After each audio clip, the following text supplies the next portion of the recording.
Here's our tail of the tape. 5-inch reach advantage for Glaico Franca. Will the Brazilian zombie want to stand and trade, though, with the self-proclaimed boxer Andre Fialho?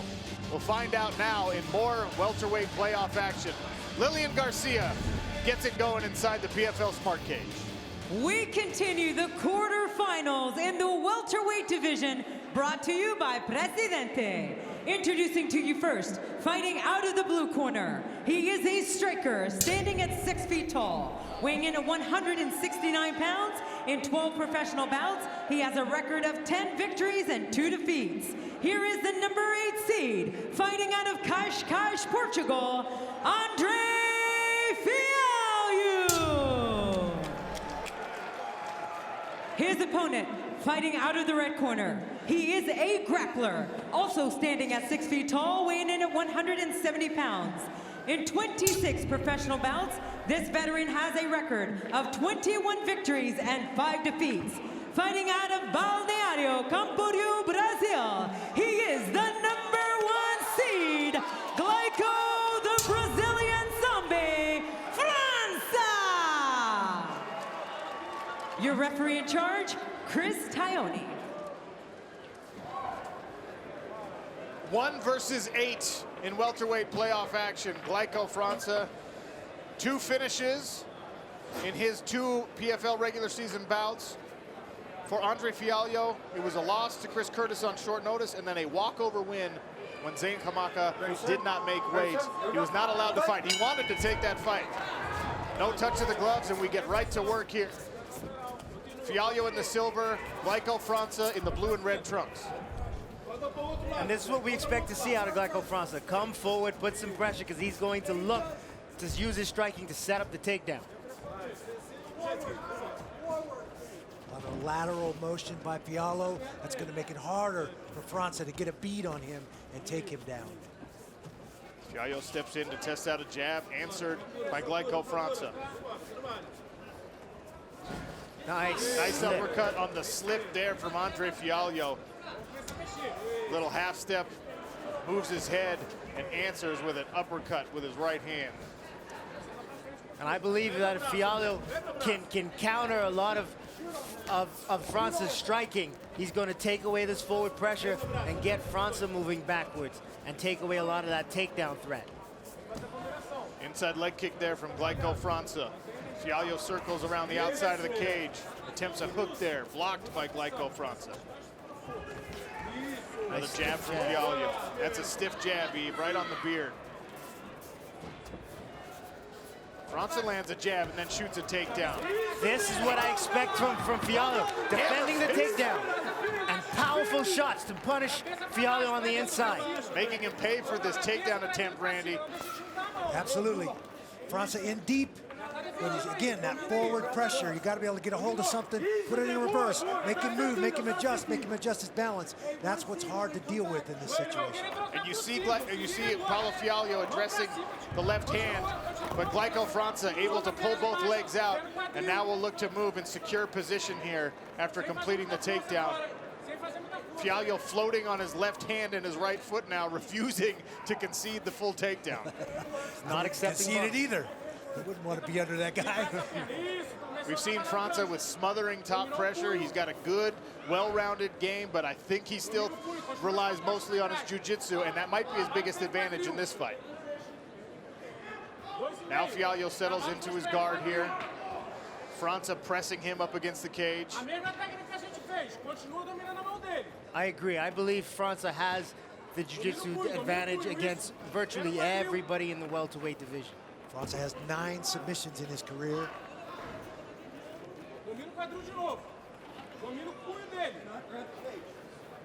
Little warning from the referee there. Fialho fingers snaking through the cage.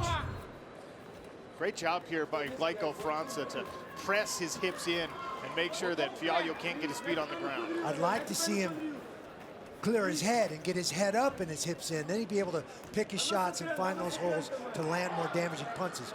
That lay and pray with your head down is pretty tough to do much damage. You can control him and hold him there, but tough to hurt him there. 2 minutes left in the first round of this quarterfinal bout, and a stand-up from the referee. You see Magomed Karimov, last season's welterweight champ, warming up. We'll see him on ESPN2. I don't like that stand-up. It felt like, oh, nice right hand there. This is a healthy exchange from these two welterweights. Franca really earned that takedown, and he was doing work. It wasn't really a lot of damage, but he was controlling position, trying to advance. Oh, big uppercut by Fialho. Fialho is doing work with those uppercuts, Eve. He is, and this is where he finds his opportunity. He knows that he has a strong takedown defense, but he failed in the first opportunity that he had to stop Franca. Now, this is where he feels stronger, so he has to open up now because he does not want to let Franca get back to that position. 2 right hands in a row land there for Glaico Franca. Remember, Franca with the reach advantage, pretty significant here. And he's long with his jab and with his right hand. There's another uppercut attempted by Fialho. Big overhand right by Fialho. Fialho is the better striker. He's got to open up a little bit, though. Start to go downstairs a bit, get those hands to come down. He's getting through, but Franca is covering up a lot. Nice kick there from Glaico Franca. And now he enters for another takedown attempt. The hammer fist to respond from Andre Fialho. Captures the other foot, pulls it out. Fialho does a good job of trying to scramble and use that gauge to stay up. One hook in here for Glaico Franca on top of Andre Fialho again. Asking the referee to take Fialho's hand out of his glove. To address the glove grab there. Glaico Franca needs to get to work with 10 seconds remaining here in the round. Rule is you can grab the hand, but you can't stick your fingers inside the glove. Glaico Franca finishes round 1 on top. We'll be back for round 2. Round 1 in the books of this second quarterfinal bout, and Eve, the uppercuts, Fialho threw about 6 of them, and maybe 4 landed. Yeah, and he threw him with some ill intent. There's a nice lead uppercut landing, and he's making Franca miss on the outside. He's making Franca miss and countering, but Franca gets through with that right hand, and that was the one that kind of pushed Fialho back. Fialho was coming forward, though, and really opening up with these strikes. He's going to have to do that in the second round. I think he lost the first one. Nice right hand there, landed above the ear of Glaico Franca. And I think he heard me. Oh, nice try to sprawl.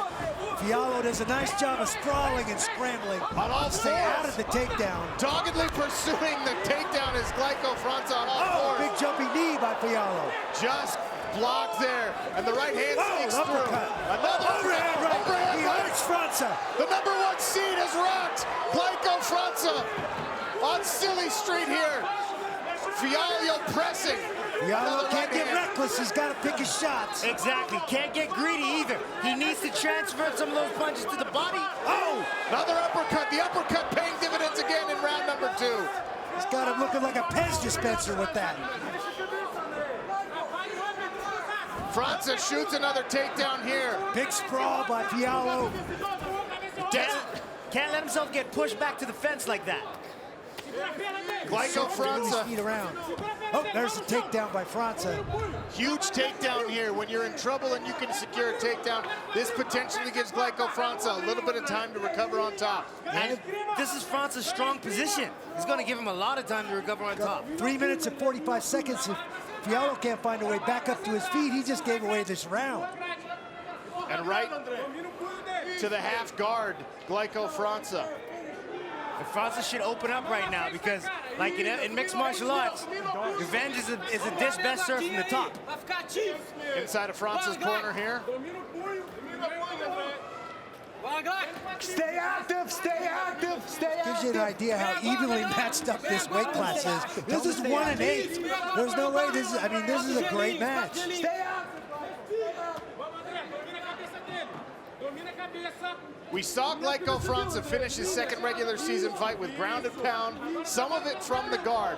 And here he steps over to pass the half guard, progressing huge to avoid a stand-up, obviously. Fialho's got that underhook, Eve. Yeah, he's got that underhook, but it's not doing him well. It's not doing him any good right now. He's got to punch that underhook up to the other side. Glaico Franca looks to stuff the arm there for a shoulder choke. Big shoulder pressure here with his left arm. Oh. John Doomsday Howard watching with interest, potentially matching up with either of these men if he can get past his first bout against David Michaud. 2 minutes left here in round number 2, the second and final of the welterweight quarterfinal. Hammer fist from the top there for Glaico Franca. The Astra Fight Team corner, Randy, telling Franca to stay active on top. They do not want to stand up. Absolutely, especially after as badly as he was hurt, he needs to stay in this position for the rest of this round. And he's going to be able to, because we see Fialho going to a closed guard. It's impossible to stand up with your feet in the air. Absolutely true. Going to that closed guard, it's kind of accepting the bottom. Almost can't even submit a guy with the closed guard. You gotta, I mean, Kimura is about all you have without opening your feet and creating something. Strikes from the bottom now for Andre Fialho.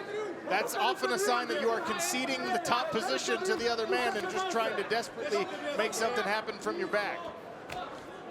Got to put those feet on Franca's hips, create space, create a scramble, and then hopefully be able to get some elevation and get back to his feet. Well, we talked about fatigue potentially being a factor in the first fight of the night with those wrestling exchanges. This is a grueling pace on top for Glaico Franca, and you can see the mouth wide open of Andre Fialho, Randy. He is desperate for oxygen. Absolutely. 1 minute remains here in round 2.